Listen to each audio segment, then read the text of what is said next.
বাচ্চাদেরকে একটা আতঙ্কই আমি মনে করি এখন শিক্ষামন্ত্রী একটা ভালো মানুষ হোক, এটাই টেনশন, আর কিছু না। আলহামদুলিল্লাহ ভালো, তারপর ভাগ্যের উপর একটা ব্যাপার আছে। প্রিপারেশন ভালো, দেখা যাক কি হয়। আর সত্যি বলতে প্রথম যাই ছিল, লাস্ট যেভাবে পড়ছে সেভাবে যদি শুরু থেকে পড়তো তাহলে তো সাকসেস মানে এটা নিশ্চিত ছিল। দেখা যাক কি হয়। ভালো ছিল। টেনশন আমার অনেক টেনশন লাগতেছে। একটা ভালো মানুষ হোক, এটাই টেনশন, আর কিছু না। ভাগ্যে যেটা আছে সেটাই হবে, কিন্তু সবচেয়ে আগে হচ্ছে ভালো হোক, ভাগ্যটা ভালো থাকুক, এটাই চাওয়া। যেই রাস্তাটা সবচেয়ে মঙ্গলজনক সেটাই যেন ওর জন্য আল্লাহ নির্ধারণ করে দেয়, এটাই।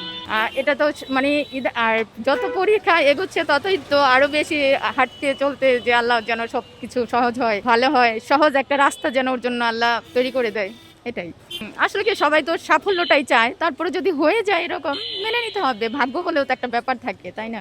মানে মিথ্যে বলবো না, তোমাকে ভালো করতে হবে, কিন্তু আনলাকিলি যদি হয়ে যায় সেটা তো মানতেই হবে না। সবকিছু মানে দেখা যায় উপরওয়ালার সবকিছু মেনে নিয়ে বাচ্চাদের সাথেই থাকা উচিত আমার মনে হয়। তাই যে ভালো হবে ইনশাল্লাহ আশা করি। তারপরে যদি হয়ে যায় থাকবো, সাথে থাকবো, যার সামনেও কিভাবে ভালো করতে পারে সেই জন্য হয়তো সাজেশন দিব।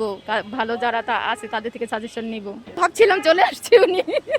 বাচ্চাদের ভিতরে একটা আতঙ্ক, এই আমার কাছে মনে হচ্ছে যে বাচ্চাদের ভিতরে একটা আতঙ্ক তৈরি হচ্ছে। আমি অনেক সময় মোবাইলে দেখি, বাচ্চাকে দেখাইও না, বলিও না যে যা ওর মতো করুক, এটা বলা মানে বাচ্চাদেরকে একটা আতঙ্কই আমি মনে করি এখন শিক্ষামন্ত্রী। অটো পাস আমার কাছে মনে হয় এটা সবসময় সবাই একটু মানে নেগেটিভভাবেই দেখে।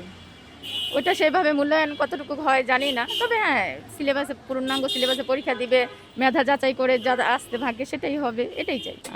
আমার স্বপ্ন, তার স্বপ্ন মেডিকেল, আমার স্বপ্ন হচ্ছে তার জন্য সেটা মানে যেটা উত্তম, যেটা সহজ, সেটা সে মানে সে যেদিকে যাবে আমি তার সাথে সেদিকেই থাকবো, এটাই আমার কোনো আর কি ইচ্ছা তার উপরে চাপাই দেবো না, এটাই। না, এটা তো যেহেতু একদম একটা গুরুত্বপূর্ণ বিষয় বা গুরুত্বপূর্ণ একদম লাস্ট মোমেন্ট বাচ্চাদের সব থেকে মানে উজ্জ্বল ভবিষ্যতের জন্য, সেখানে ভালোভাবে যারা দক্ষ তাদেরকে দিয়েই যেন খাতাগুলো নির্বাচন করা হয়।